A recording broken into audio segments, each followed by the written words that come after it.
Y'all see me stunting. Okay, she can paint. Okay.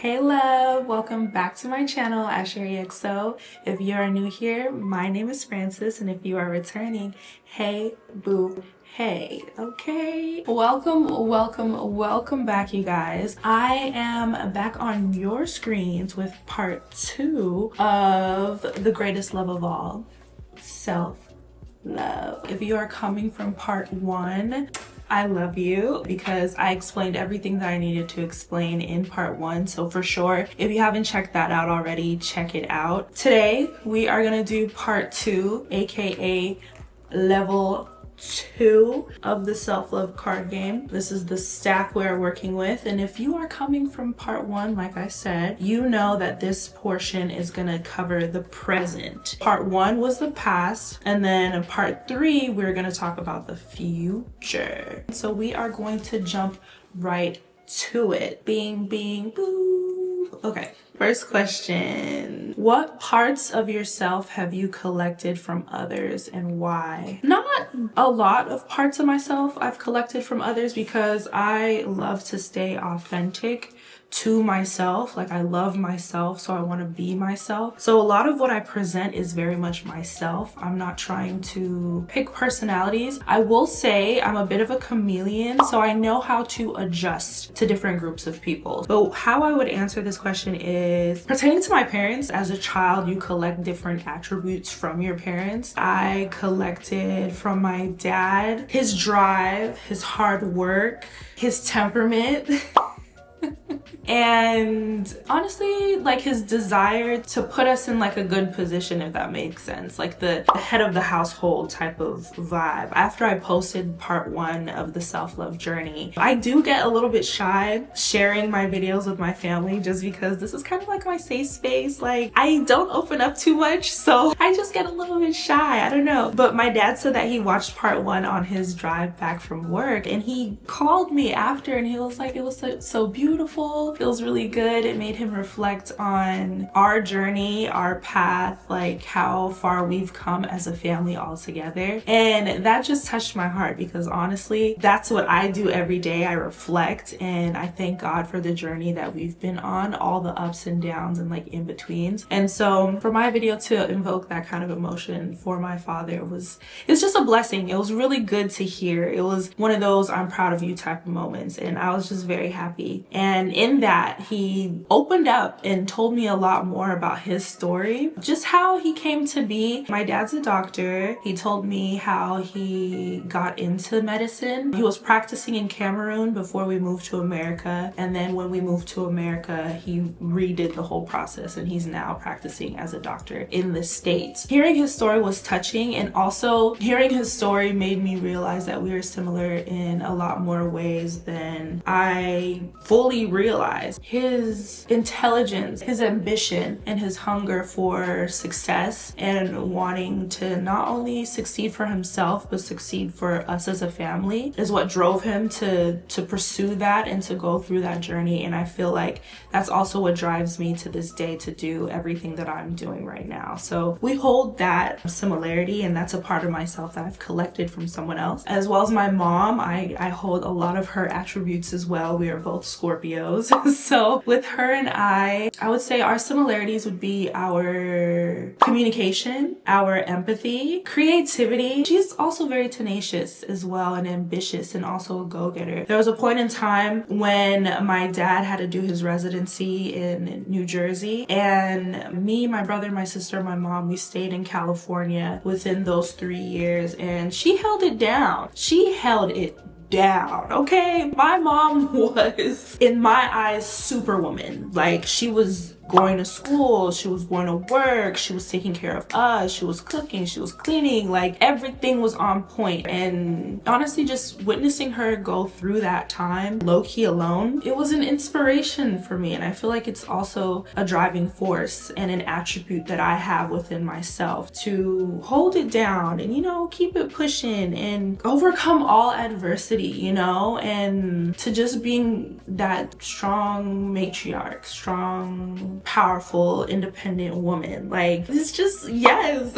Also, in Cameroon, I remember she had told us she was working as a teacher and she started a business. She's also a seamstress. Well, my grandmother is a seamstress, and then my grandmother taught my mom, and so my mom was also a seamstress as well. And so she would make like bed sheets and linens, and from that business, she was, you know, making her own money and just big boss energy. And I definitely get that from her. 100% get that from her. And also her kind nature. She doesn't judge anyone as well. I don't judge people as well. I come from very humble beginnings. We all do. My mom's story, my dad's story. When I was young, growing up in Cameroon, my dad was a doctor. Big doctor, like, okay, we were comfortable, we were good. But when my mom won the lottery for us to come to the United States, we had to rebuild. We had to start from ground zero. And that whole journey was very humbling, and it plays a major role in who I am today. It is the groundwork of my being, is the groundwork of my personality, my perspective on life, and the way I see things, do things, and all of that. So a lot of the parts of myself that I've collected from others, I would say, would be from my parents. Question number 2 is going to be, what do you have great taste in? I have great taste in everything. In food, music, art, everything. Literally, I feel like I have a very open perspective when it comes to different things. I'm very good at aesthetics. I love art. I appreciate art. I see the art in everything. So my taste, I feel like, is, you know, pretty top tier. I dress good. Y'all see me stunting. Okay, she can paint. Okay. Some nights, not to be conceited, but some nights I scroll through my Instagram and I'm just like, wow. My younger self is like, ooh, it's like, that's me? It's really giving that girl. And I love every bit of it. Everything that I touch turns into gold. So I've always been really good at multiple things. I know how to envision the outcome of things before I actually physically do it. With music, I do have a very worldly view on music. I don't think there's a genre that I don't like. There's definitely genres that I like more than others. If you follow me on Instagram and you see my stories and you listen to the music that I actually post, whether it's a song of the day or a song that just goes with any of the story posts, that's a glimpse of my music taste. I have so many different playlists. I love music. I get messages through music. So music is a means to activate my creativity, a means to manifest. When I was younger, I spent a lot of time on YouTube. So I would watch a lot of different YouTubers from different places. And so with that, I was, you know, exposed to 1, different perspectives, and 2, different things, like different music, like, okay, what are they playing out in Canada? Or shows, what are they watching out in Canada? What are they watching out in Australia? What are they watching in the UK? What are they watching, you know, X, Y, and Z. From Canada, 4YE, the Richards brothers, I still watch them to this day, but mainly Random Order Show. That's my favorite podcast. I love it. They're just funny. Just Rain. I used to watch Superwoman. I watched LaToya Forever for a brief minute when she moved back to Canada and she was doing vlogs. Her vlogs were tea back then. From the UK, I used to watch like Don't Jealous Me, A. Comedian. I was really into a web series called Man Dem on the Wall, and also Azonto videos. The UK friends, you guys ate Azonto down. You guys chopped it finished.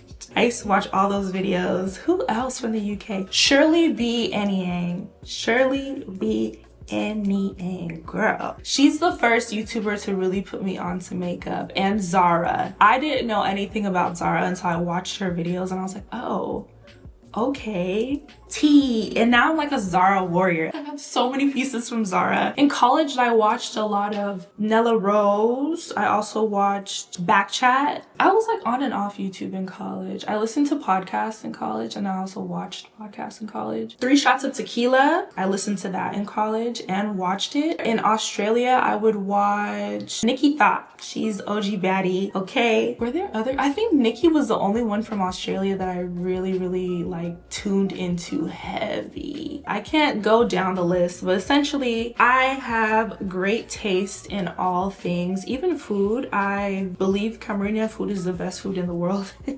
If you don't know a Cameroonian, get to know a Cameroonian and have them cook, okay? Or at least try Cameroonian cuisine. Our food is 10 out of 10, okay? A hidden gem. We don't need to be loud about it, but it's good stuff. If you know, you know. If you don't, get to know. So great taste in food, great taste in fashion, great taste in makeup, great taste in hair, great taste in art, architecture, interiors, great taste in everything. Like I said, everything I touch turns into gold. So yeah. Next question. What are your good habits? I would say my journaling. I don't scribe every day. I used to be more persistent in my like written journal. I need to get back to it, to be very honest. But I journal in other ways. Now I'll leave myself voice notes. There is a journal app on iPhone and you can do audio notes on there. Another good habit is gratitude journaling. So I have a gratitude journal on my iPad that I will write in every day, or try to write in every day. Sometimes I fall off on the weekends or if I just have busy weeks. But one thing that I've been maintaining really well is my daily affirmations. I have these affirmation cards that I got from Amazon at the beginning of the year. It was like a New Year's gift. I also gifted a lot of people these cards for Christmas. If y'all want, I can link it in my Amazon storefront, but I absolutely love these. Every morning I do a regular card shuffle, you know? You take them, break them into two. Oh, y'all can't see it. And then I just, you know, pick through them, and then whatever ones jump out, usually two jump out. Those are the ones that I focus on for the day. That has really been a great habit that I've been upkeeping. Not only reading the affirmation superficially, like saying I am da da da, but also feeling the emotion. Like, let's say this is acceptance, for example, and it says, I have confidence in my ability to find the opportunities and resources I need to succeed. I attract what I need and I am ready for the next inspiring chapter in my life. And so as I read it, believe it and feel it. Like, yes, I have confidence in my ability to find opportunities and resources. Affirm it. Be like, yes. And then if you want to take it a step further, you can find moments in your day where you found an opportunity or a resource to succeed, and I'll think of it that way as well. I attract what I need and I'm ready for the next inspiring chapter of my life. I literally wake up every morning like, today's a clean slate, today is a new day, today is a new opportunity to get closer to my dreams, achieve my goals, and without the expectation of my goals being achieved in like one go, like knowing that each day is like one step closer type of vibe. And so, yeah, this is a great habit that I have. Another great habit I would say is exercise. I love to exercise only 5 days a week, so Monday through Friday. Saturday and Sunday I'm not working out unless I skip Friday. Sometimes I'll pick it up Saturday morning, and it's usually something light like Pilates or yoga. A key that I like to think about when I'm exercising or doing these habits is, one, focusing on the emotion. I love the feeling that I get post-workout. I feel like I'm unstoppable. I feel so much clarity. I feel like this is a good start to the day. And having that healthy habit also trickles down to eating. So I'll usually tend to eat healthy. There's sometimes when I'm about to start my cycle, all bets are off, you guys. Like, if I want the Chick-fil-A, I'm finna get the Chick-fil-A, okay? Things fall into place. So, you know, healthy habits lead to other healthy habits, lead to other healthy habits. If I'm working out, I'm going to eat healthy, or at least try to, you know what I mean? Also, I'm not super focused on the gains, or I'm not working out to look a certain way physically. I'm working out to feel a certain way. And ultimately, I know at some point, you know, I want to start a family, I want to have kids and stuff like that. So I just want to be healthy. You know, I want to be healthy for me. I want to be healthy for my family. I want to, you know, live a long life, a healthy life, a happy life. So exercise is a good habit that I keep because I love it. And it's not just for vanity, it's for sanity. Boom. Next question. What do you need more than you'd like to admit?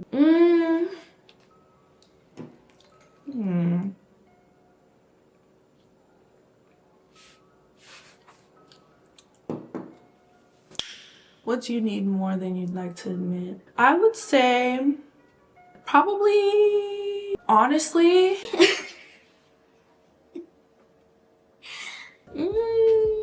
why is this hard? I don't want to say I need more love. I would say I would like to expand the love that I have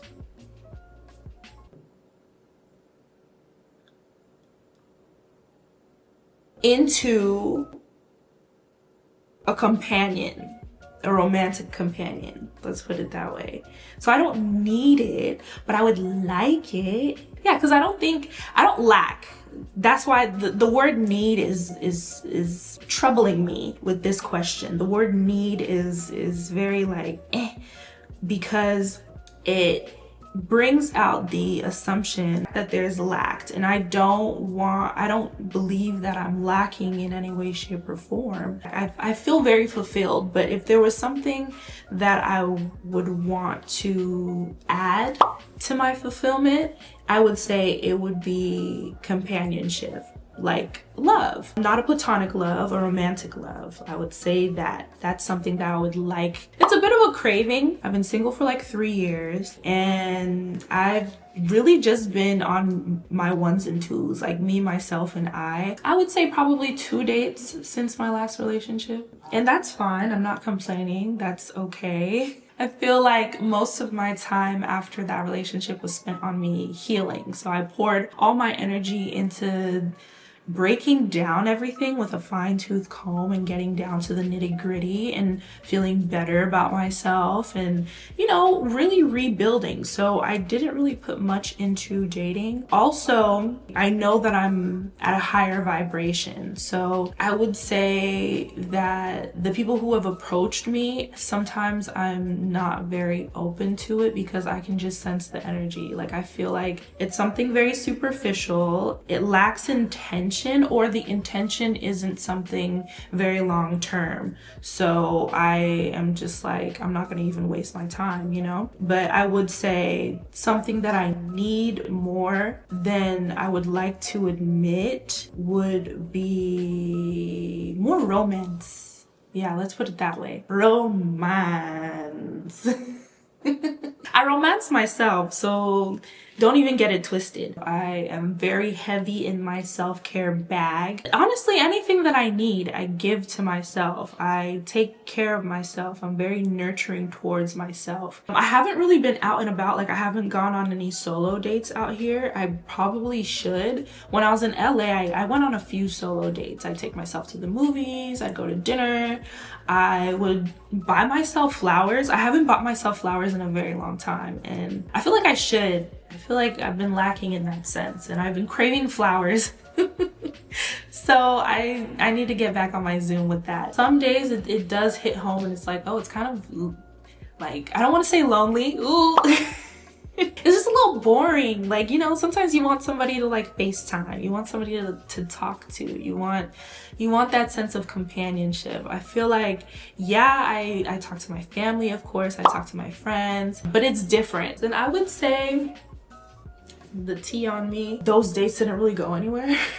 It was just kind of like a date, and then okay, back to being solo dolo, and then another date would pop up. I don't really get asked out on dates very often. It's more so people just trying to be like, hey, can I get your number? And I don't give my number out either. So I don't know. I feel like I've been a little bit closed off to love or romance, just because I can sense when people aren't serious about it, and I'm very serious when it comes to that.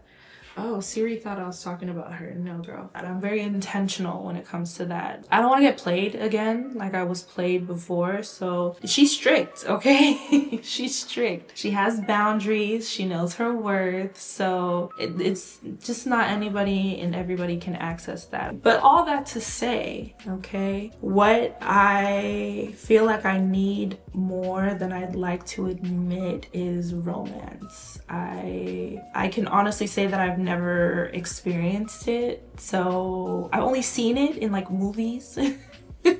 And so I just want to know what that feels like. I want to unlock that chapter, you know, unlock that level in this game of life. So yeah. Question number 5. What seemingly random things are you into? I guess some things that I'm into that I feel like people won't expect me to be into, because one thing about me, a lot of people see me and they have a perception of who I am, what I do, what I'm like, what I'm into, all these other things. And then I get to talking and they're just like, what?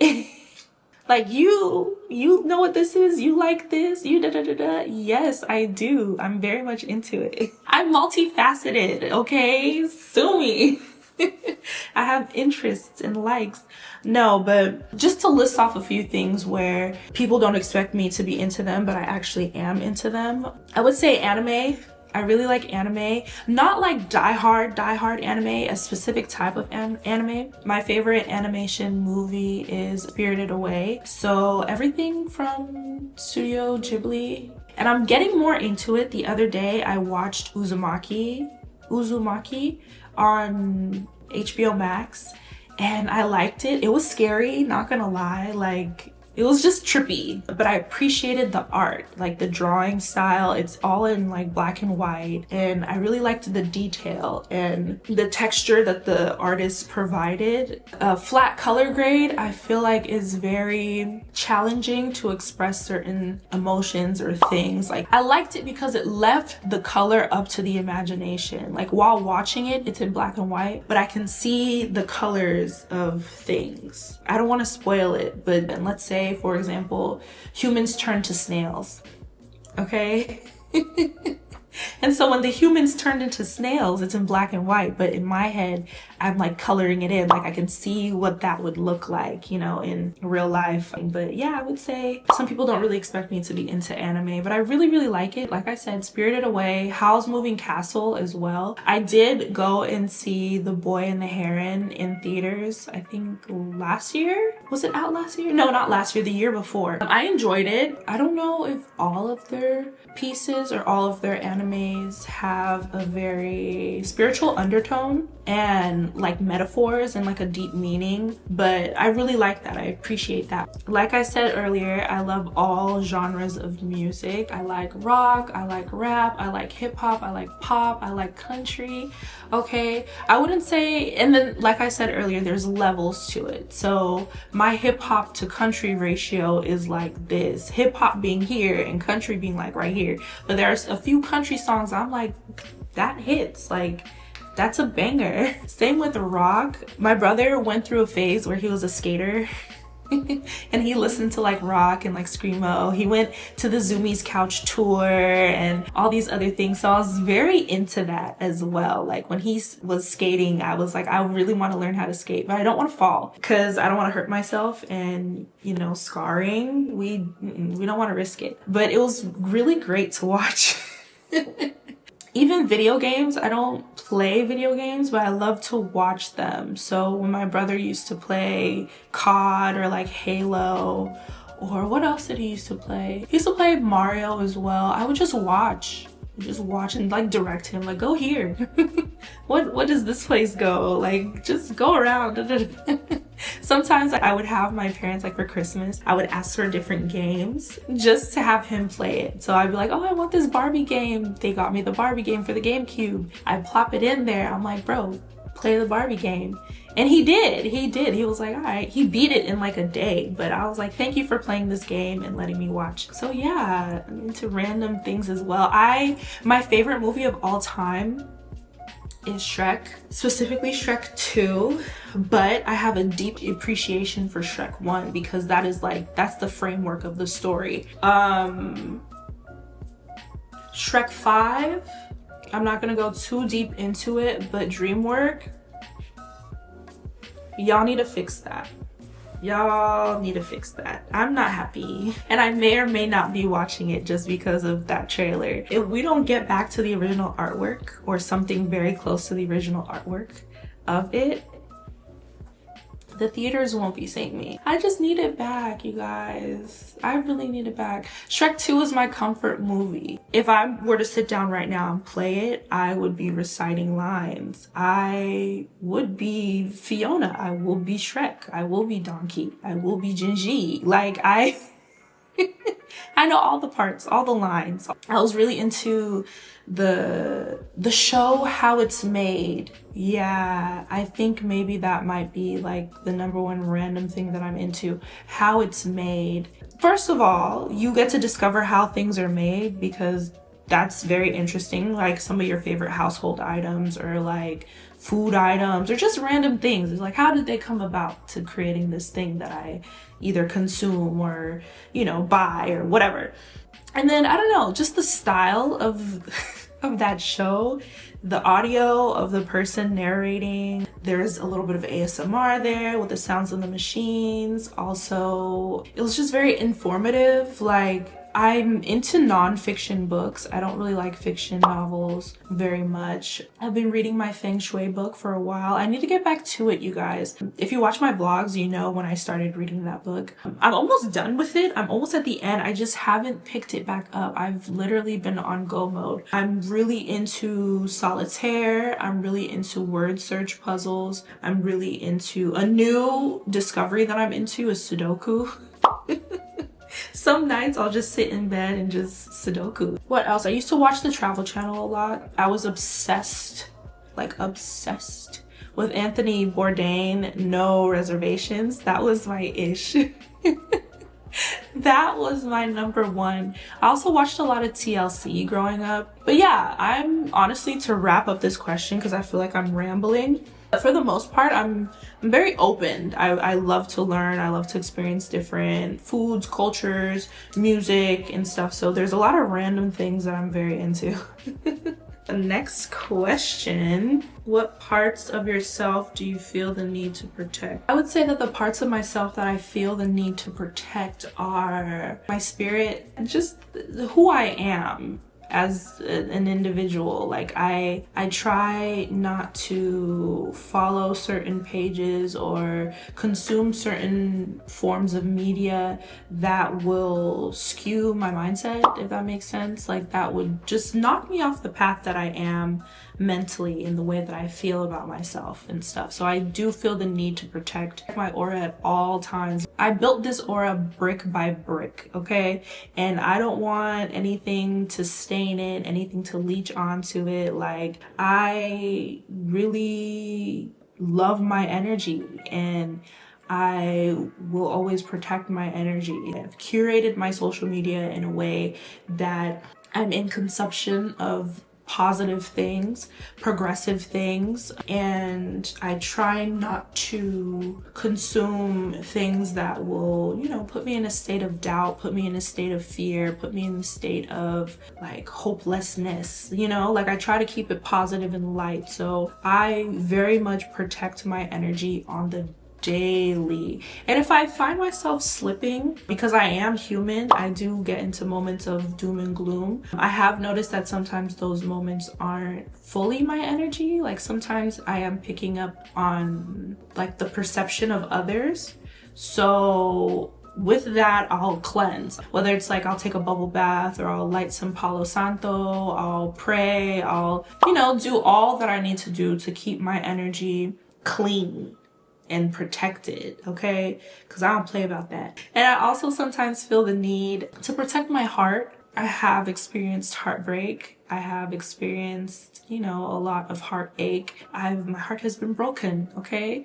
And I don't want it to break again. So sometimes I do get a little bit defensive. I do understand that in certain situations I am closed off in the heart space. I feel like I've been vulnerable a lot of the time and haven't been matched with the level of energy that I put out. And so I retreat. I close off again. And that's all to do with the fact that I want to protect my heart. Like, I don't want to get to a point where it's broken again. Well, I know it's never gonna get to where it was, but you know, just protecting it from even just a scratch. Like, I don't even want to feel a scratch. I don't want to feel any sort of pain, heartache. So I always feel the need to protect those parts of myself.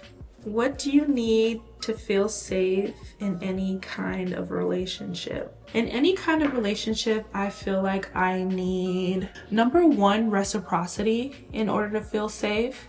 Because like I mentioned earlier, in the past, my energy when it came to like, especially romantic relationships, my energy wasn't reciprocated. And I can say the same thing for friendship relationships. A lot of friendships that I have experienced in the past that I'm not in anymore to this day, they ended, I feel like, because it wasn't an equal give and take, if that makes sense. It wasn't an equal give and take. In past relationships, I felt like I would be giving too much of myself into the relationship. And people would just take, you know, people would just take, and leave me with crumbs or just the bare minimum or conditions. Now I realize that I can't go into anything with the expectation that the other person is gonna think like me or act like me, even though it'd be great. It would be so great for me to just find myself in another person. The same care, compassion, respect that I put in, I would love for it to be mirrored back to me. Also, the ability to laugh as well. The ability to have light banter, nothing too heavy, because I know some people can get real, not mean with it, but so there's levels to banter, okay? Certain banters can hit home and, you know, feelings can get hurt. So, like, you know, a light banter. But I do love to have fun, and the ability to have fun makes me feel safe in a relationship because I can be myself. I can express myself freely. I would say also I would need reassurance, assurance, assurance. In any kind of relationship, like whether that be like telling somebody like, you're my friend, you're my friend, you're my friend, I would love for it to be, you know, mirrored back and somebody saying to me like, yeah, like you're a really good friend because of X, Y, and Z, 1, 2, 3. Like I value our friendship because of X, Y, and Z, 1, 2, 3. There's nothing like being affirmed or just assured out the blue. Like it doesn't have to be something happen and so after the fact you're like, no, we're good. It's like a random Tuesday, hey friend, you're my friend. Or, hi my love, you're my love. You know, just that assurance, just that, like a hug. It's like a verbal hug. And I would love that in order to feel safe, because I feel like one thing that I tend to do is overthink. And so sometimes I get in my head about certain situations and I get to like the brink of sabotaging. Sometimes I have sabotaged, but I will say like I'll get to like the brink of sabotaging where I'm like, they don't really like me, they're not really into me, da da da da, they're not really da da da. So I run, I retreat, I'm like, peace out, I'm gone. But that's just a trauma response because I have been in those situations where, you know, people have taken advantage of my time, you know, taken my kindness for weakness and, you know, done a lot of that stuff. So I'm definitely healing that. And also when it comes to like friendships, especially girl friendships, it's easy for me to make friends with guys. Unfortunately, there is always that fine line of when the male counterpart starts to find you attractive and now it's like a whole thing of like, I actually like you, but you're like, no, you're my friend. I don't want to make it anything more than that. But I get along with, you know, males pretty well. Like I have an older brother, like I can look at somebody as a brother and it's just like you're the homie. But I will say in like female friendship groups, in order for me to feel safe, I need to know that the other girls in the friendship group are secure in themselves, because I've run into a lot of situations where jealousy starts to creep in and comparison and just envy. So I feel like moving forward, like what I need in order to feel safe in a girlfriend group is a group of people who are secure in themselves and love themselves, and then love us all together as a group, because that's really what I bring to the table. And again, it ties into the reciprocity. Ooh, before I move on from this, to feel safe, communication.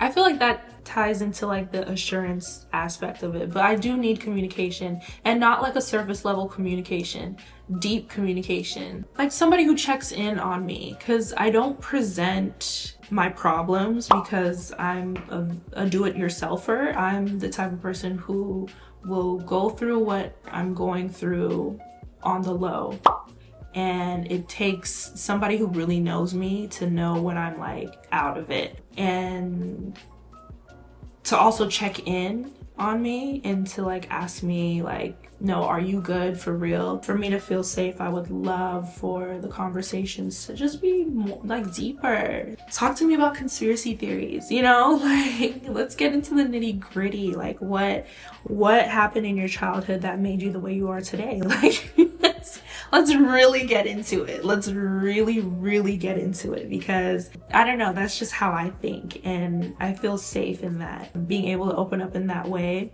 and have somebody open up to me in that way, it makes me also feel safe. Yeah.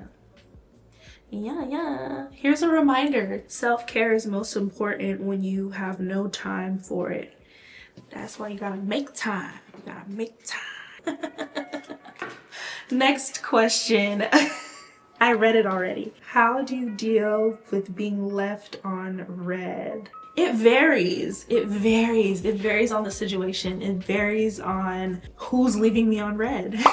What are they doing? If it's like a friend, I'm like, okay, they're probably busy. If it's like my siblings or my parents, I'm like, yeah, they're probably busy. Like, it is what it is. If it's something that keeps happening, that's when I get a little bit irritated. So let's say like the first time, it's like, all right, you're probably busy, because we all live our own separate lives. Like, I can't sit here expecting somebody to be on their phone 24/7 and like respond to me. Granted, it is red, so it means that they did see it, they just didn't respond. I don't like being ignored.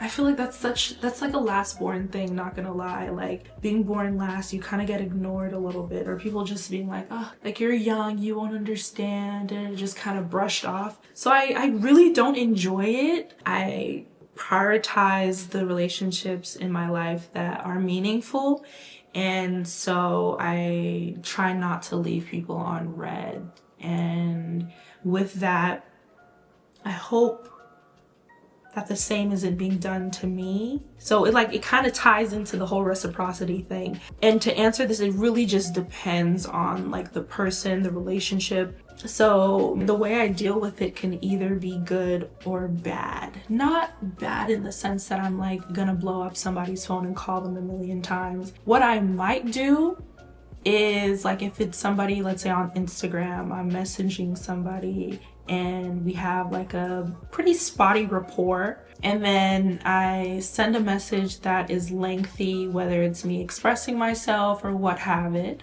and I get left on red, I won't take it well. Like, I won't take it like it's a positive thing. I won't be like, oh, okay, you're fine, like da da da. Like, no,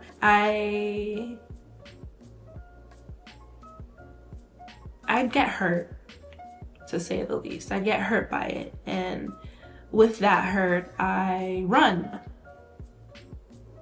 Not like I'm avoiding dealing with the situation, but I'll just kind of dead it. I'll just be like, okay, well, I call my energy back to me. Like, I'm not going to invest anymore in this thing. I'm not going to put this situation as a priority, because clearly it's not a priority for you. But I would say overall, I deal with it being left on red pretty good the first couple times, because I do give people the benefit of the doubt. I am like, you could be busy, you could be traveling, you could be, I don't know, dealing with different things. But if it's like a repeated thing, like constantly being left on red, then I won't take it as lightly like I did the first time. It will now become a thing where it's like, okay, now I gotta reevaluate this whole friendship, situation, relationship thing, because I'm not going to deal with that. I'm not going to be ignored. I'm not going to be set aside as someone that's like not important or doesn't hold any importance, because the only reason why I'm communicating with somebody is because I find you important. Like, I'm not just going to waste my time. Like, I'm not just going to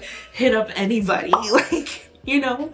So it ties into the whole reciprocity thing. Sometimes I'll give them a message, be like, hey, okay, this conversation is too spotty. Like, I can sense that you don't hold this thing as a priority. Da, da, da, da. I'll just take myself out of the situation. I'll take myself out of the equation and call my energy back, because clearly it's not an equal give and take. It's not an equal dynamic. It's not a balanced dynamic. Let's put it that way. I would prefer though, like, if somebody is busy and like they read it, tell me that. Tell me like, hey, I read this. I'll respond in a little bit. I'm going through X, Y, and Z. I'm about to travel. I'm driving down the street. I'm doing 1, 2, 3. Like, just communicate that. I feel like I deal with it better if it's communicated that, hey, I read this thing. I'm acknowledging it.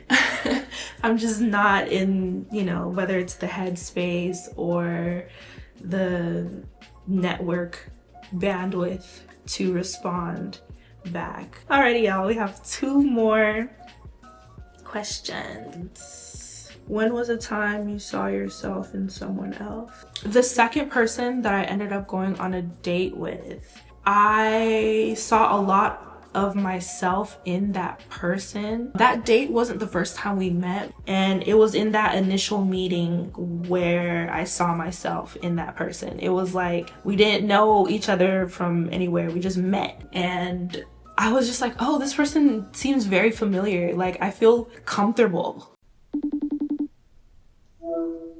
Hey love, I just wanted to call in real quick and give a deeper breakdown of this person in this situation. I believe that while I was filming this, I was in my head a lot about this person and this connection. And honestly, the topic of this person and like our situation is a very sensitive subject for me, because currently we aren't in communication, and that just saddens me because I see the potential in our connection, but I am not fully understanding the blockages.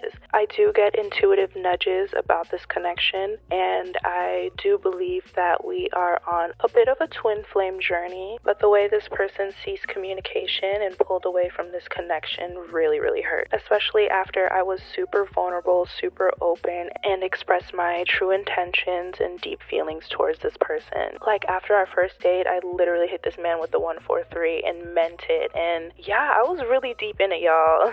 And the feelings are definitely still there now, but currently I am just focusing on myself. I've pulled back my energy because there still isn't any reciprocity, or at least this person hasn't opened up and expressed their feelings and true intentions in the same way that I have. And I do know that, like I said earlier, I shouldn't expect somebody to show up the same way as I show up in situations, and so maybe this person struggles with vulnerability or opening up in that same capacity. I understand that, and I have empathy for that, but at the same time, I feel like it's unfair for me to sit around and wait for that, because I have cried many a nights over this connection and felt really sad about where things are at, and I just need to switch gears from that sad girl energy and honestly pour back into myself. And that doesn't mean that I completely iced out this person or have any hate for them. I still reach out to this person to this day. I still interact with their platform, so there's no wahala at all. And honestly, this connection has ultimately taught me a lot about myself and truly aided in my growth and healing. This person did leave me on red, and I did do the dash, but ultimately his actions within this connection helped me realize my struggles with abandonment and shined a light on my anxious attachment style, as well as taught me how to put up boundaries and put myself first, along with knowing my worth and my value and ultimately what I deserve in a romantic relationship. So I'm calling in now to answer this question of why I believe this person is my familiar with more clarity, peace of mind, and honestly from a mindset of gratitude, because I truly believe that God doesn't send just anybody into my life. And I do believe that we were cut from the same cloth and that we are mirrors to one another, essentially. When we first met, this person had the energy of a bravado type, like very macho man, nothing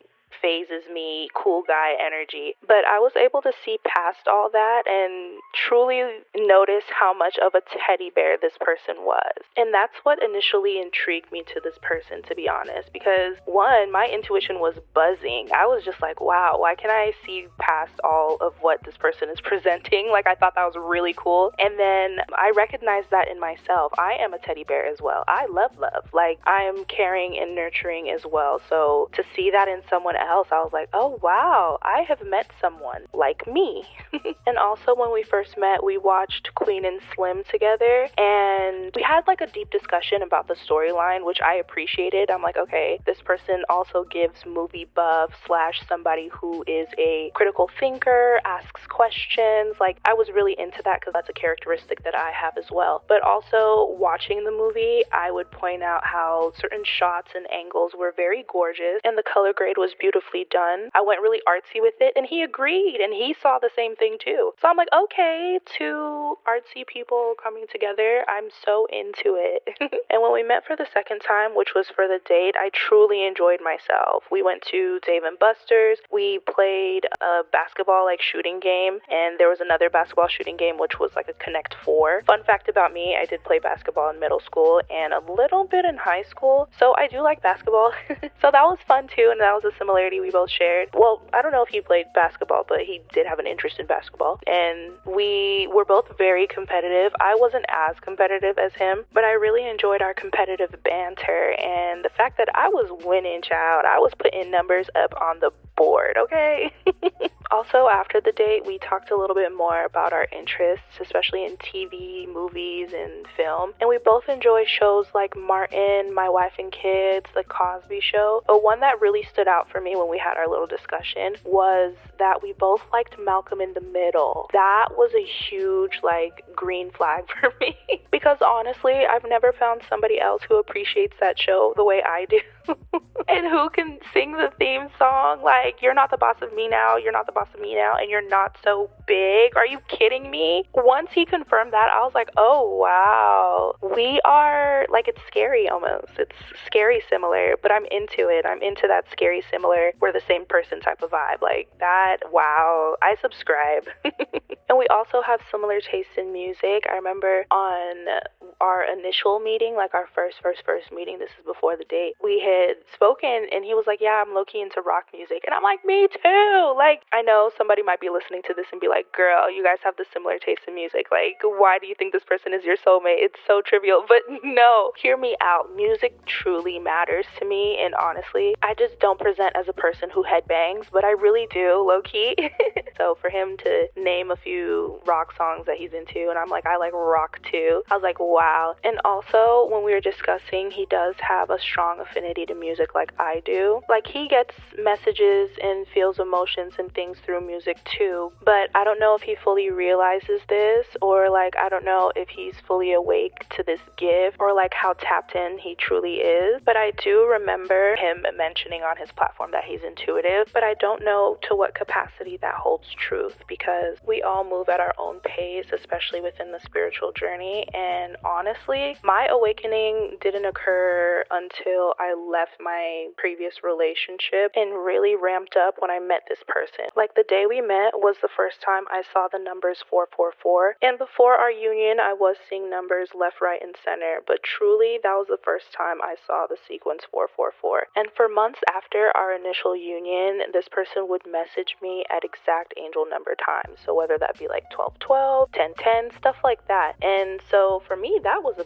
big sign. I was like, oh, this person is special. And on our first date, I noticed when we were playing the basketball shooting game, we both tied at the score 44. So there's always been signs and synchronicities to help me believe that this connection is something that is special, something that is otherworldly, something that is divine. And so I just wonder if this person believes the same thing too, because honestly, that same night that we had the date, I asked him, do you believe in angel numbers? And he was like, no. So I was like, oh, maybe he just doesn't know. I don't know, but I would definitely love to have like more conversations with him and truly just dive deeper into this connection and see truly how similar we are, or rather how we complement one another. together, because I do know that you don't technically want to be with someone who's just like you know what I mean? Like, I still want to be with somebody who challenges me and who makes me think about things in a new perspective. Like, I don't really want to find someone who's exactly like me, but I do want us to have similarities, and I do wish that we were still in communication, or we can develop a deeper communication or a more frequent communication to just dive in deeper and to see how truly similar we are, because I sense it, I see it, I feel it. I just wonder if this person feels the same or senses the same or has a deeper knowing about the same. I don't know, because we don't speak. But anyways, y'all, to wrap up this question, this person was an example of someone who I saw a lot of myself within. Okay, bye. I also see myself a lot in my niece, Elsa. She's very outspoken. She's funky. She's sassy. She's very much me. She's very much like into like the makeup, the fashion. She loves her gossip. She be coming in with the tea. Like, Pumpkin is me and I am Pumpkin. And it was very healing experiencing that. It was very healing. Like, she is like a representation of my younger self, and, you know, also motivates me to, you know, tap back into that a lot more. My younger self is still very much within, okay? But it's good to see it outwardly as well. My best friend and I hold similar attributes, and I feel like that's why she's my best friend. Like, when we met on our college dance team, and just after spending some time in the team, I was like, wow, we have the same sense of humor. Like, we're two people who can be by themselves and be okay with being by themselves and like away from others. But when, you know, we commune and we're together, it's like a silly, goofy time, and it's just fun, and it's light, and it's great. And, you know, I always tell her, I'm like, I feel like we were best friends in other lifetimes. Like, we were definitely, or like if we met at a much younger age, we would have been friends. Like, if I can see us just randomly being friends in like the playground. Alrighty, y'all, last question. What kind of validation do you crave? I feel like I don't crave any validation anymore. If you watched part 1, I did mention that my younger self really craved validation. Like, I just really wanted that acknowledgement. I did really value like male validation. But nowadays, I have, for one, completely decentered men. Like, that is not who I crave validation for. I feel like some people might think otherwise, because I am somebody who is very saucy. I love myself and all my assets and facets. Also, I'm very active on social media, so some people might take that as me craving validation from, you know, the outside world. But no, that's not it at all. I don't crave any validation. I will say that it feels good, like when I create videos or like make, you know, different posts or things. It feels good for me when like my nieces and nephew like it, because that's how I know I'm like, okay, cool auntie points are up. Like, I'm still very much the cool auntie. I'm stepping on necks. I'm breaking necks, in fact, and my babies are recognizing that, and their auntie is a baddie and one of the top-notch baddies. It feels like, okay, I'm doing a really good thing and they think it's cool, so I'm cool. Even when like my family also comments on my stuff or like likes my videos and stuff, that just to me is just like, I take it as a reminder that I'm on the right path, like I'm doing something that's good. I definitely don't post things for like validation. I'm not out here chasing clout in any way, shape, or form at all. So yeah, to answer this question of what kind of validation do I crave, I don't think I crave any validation. I think the number one thing that I seek is just to make my family proud, make my loved ones proud, and everybody to be happy and the world to go round. I crave, you know, making an impact and touching people positively with what I do, with what I create, with what I present. And yeah, it's not really even for like a validation thing. Like, I've stepped away from focusing on how I'm being perceived, on focusing on other people's opinions, external opinions. I know that the only opinion that truly matters in my life is my own. And as long as I feel good about what I'm doing and what I'm presenting and what I'm putting out, and I have positive intention behind it, that I'm golden and I'm good. What I would love to see back isn't really validation. It's like I said, like, if my kiddos love my stuff, then I'm like, okay, I'm doing good. If my family loves my stuff, okay, I'm doing good. If they tell me that they're proud of me, then I'm like, okay, like that's what fuels me, that's what drives me. So it's not, maybe I'm focusing on the validation word too much and crave, that I'm like, oh my goodness, crave gives thirsty, and I'm not thirsty. I am well hydrated, okay? So, but anyways, you guys, that was all 10 of the level 2 questions of the self-love game by We Are Not Really Strangers. I hope I answered these all thoroughly. I feel like I did a really good job in part 1, so hopefully part 2 can live up to that same kind of standard. It is legit like 1:30 in the morning when I'm filming this, so I am a little bit brain dead. I'm hoping that when I film part 3, it's like a different time of the day so I can focus more and give very thorough answers. But yeah, you guys, that was part 2. That was level 2 of the greatest love of all, self-love. Okay, I will catch you guys in the next one. Bye.